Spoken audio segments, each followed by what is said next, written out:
All right, joining us now, Democratic Congresswoman of Illinois, Nikki Budzinski. Thank you so much for being here this morning. Look, the consequences of the shutdown are becoming really real and painful for people. We're talking about families having to go without meals potentially.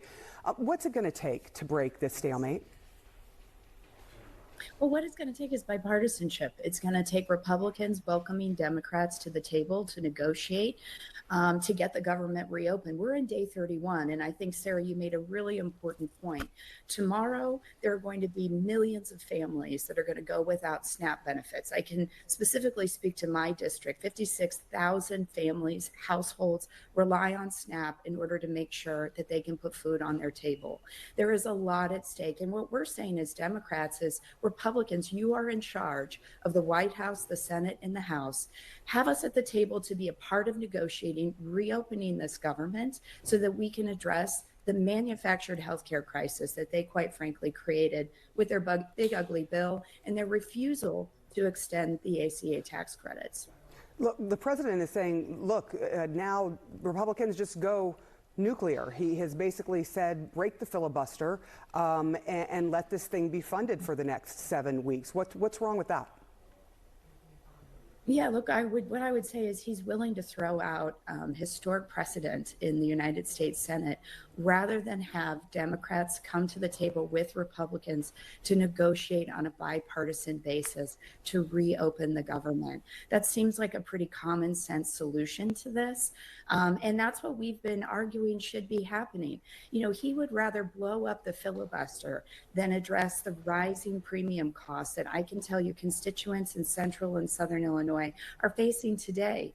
We can solve this on a bipartisan basis if Republicans are willing to come to the table with Democrats.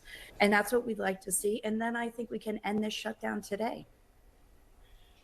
The head of the largest federal employees union and several airlines are coming out with statements very similar to this. Here is what Delta has put out when it comes to this shutdown.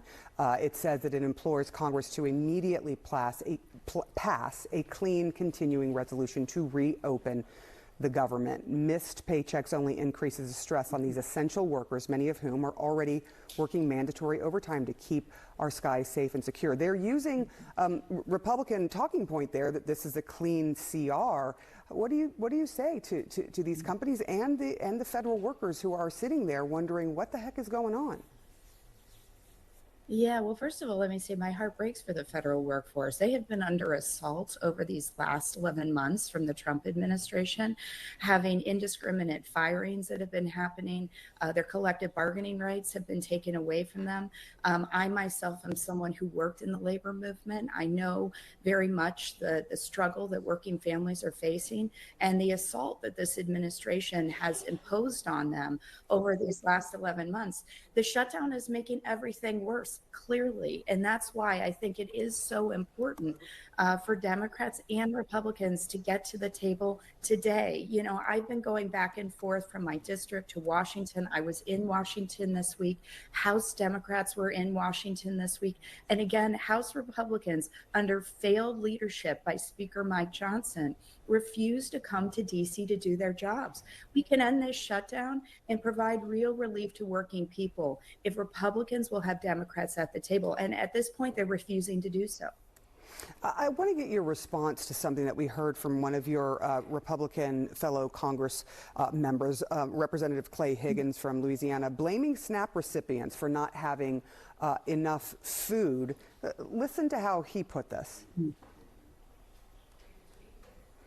All right, so here it is that he put it out on X. He says there are 22 million American households receiving SNAP benefits for groceries at $4,200 per year on average.